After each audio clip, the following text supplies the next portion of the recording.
Hi guys, my name is Rakashu, and before I start the review, let's just take a look together at the main menu. Yes, you could probably hear me talk about the video game for about 10 minutes, but don't bother. This right here is the actual video game. Enough said, right?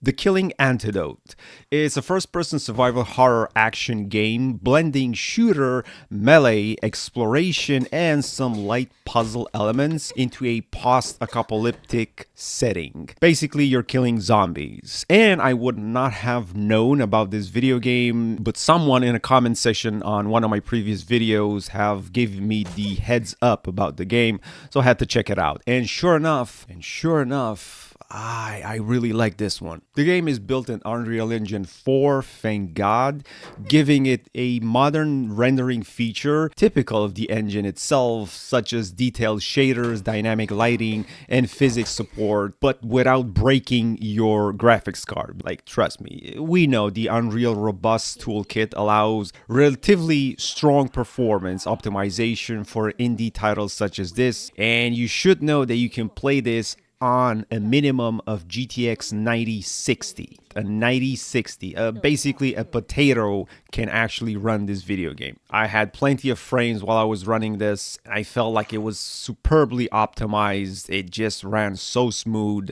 It has DLSS and it has FSR, which is always like perfect. The visuals strive for a semi-realistic aesthetic character model, and the environments are crisp for an indie project, and we appreciate it. Atmospheric lighting, textures, and models are generally high quality if you crank it up to the max, and you can. Level geometry and crowd density remains modest, but how many zombies can you put on the screen at the same time? And also, you have to take in compensation the performance, right, for any mid-tier GPU. And since I mentioned lighting, the game gives you a flashlight which has infinite battery, thank God, and I absolutely appreciate this. You don't need to worry about the battery life, but also even without the flashlight, you have plenty of visibility. This doesn't strive to be one of those super scary BS survival type of video games. It's fun, it's a bit relaxed, and I did not have to adjust the brightness to my monitor. You have perfect visibility to whatever is happening around you. The Killing Antidote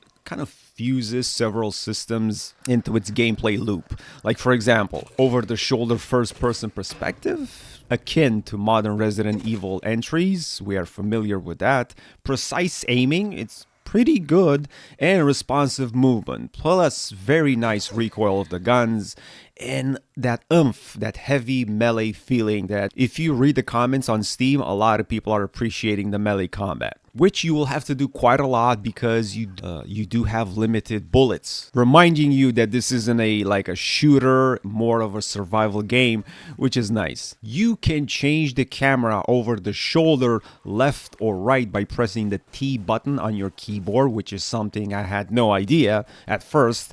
This allowing you to basically change the angle of the camera, helping you to solve puzzles. Like, for example, if you have to open a door, you can change the angle and realize you need to shoot the lock. Kind of cool. I played this entire video game on mouse and keyboard, no controller for me. I'm a PC gamer, and it has very nice responsive mouse movement, and the camera felt great. The shooting part of the game.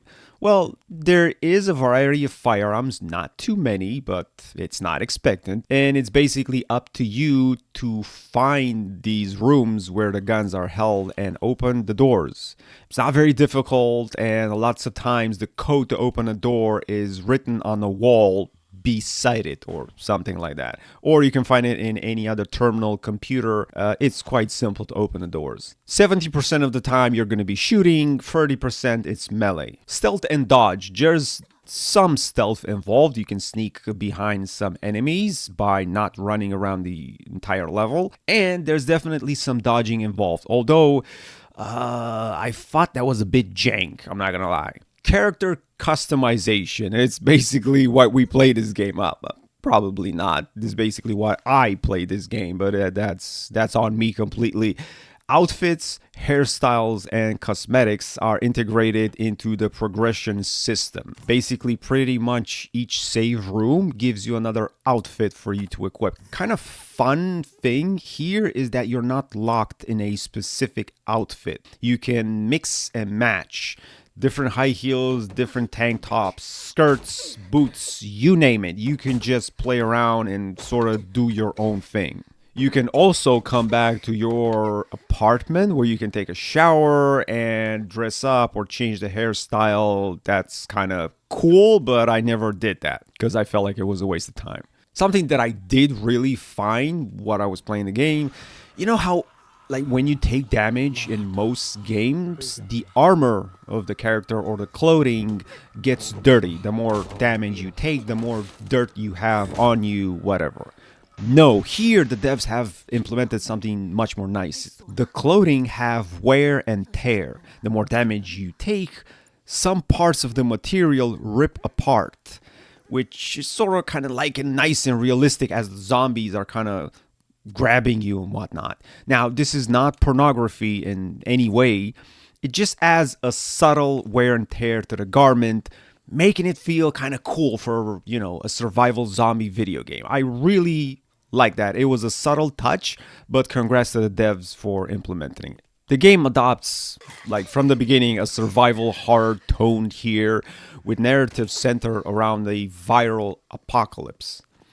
No story, not much anything regarded to what's happening here, and that's fine. It's completely fine. I don't need a long cutscene to realize that I'm shooting zombies, right?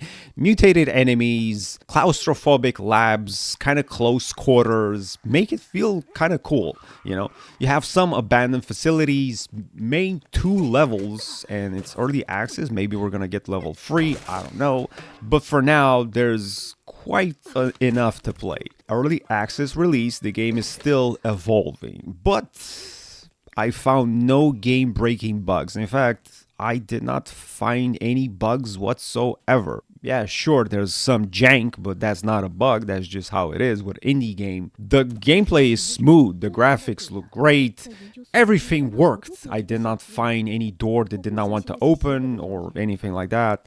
It's a functionable video game. And within 10 to 12 hours, you can finish both levels depending how many times you die, because I end up dying quite a lot. But considering it's cheap to purchase, 12 hours of solid zombie gameplay, I guess it's enough for the price.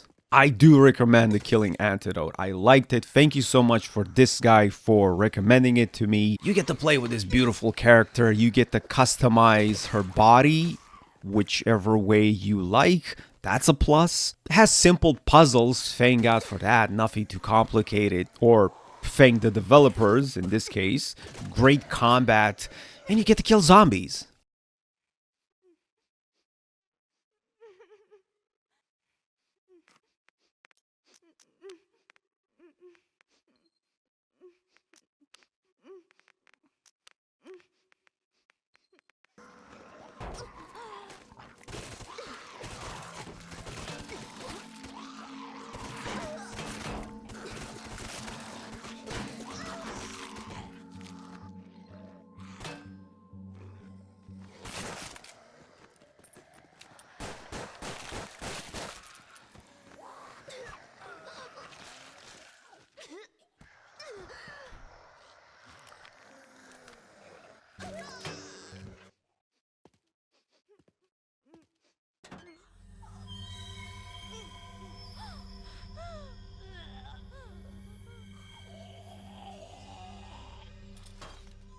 Once again, before I end, my name is Rakashu, and let's take a look one more time at the main menu, just for a good measure.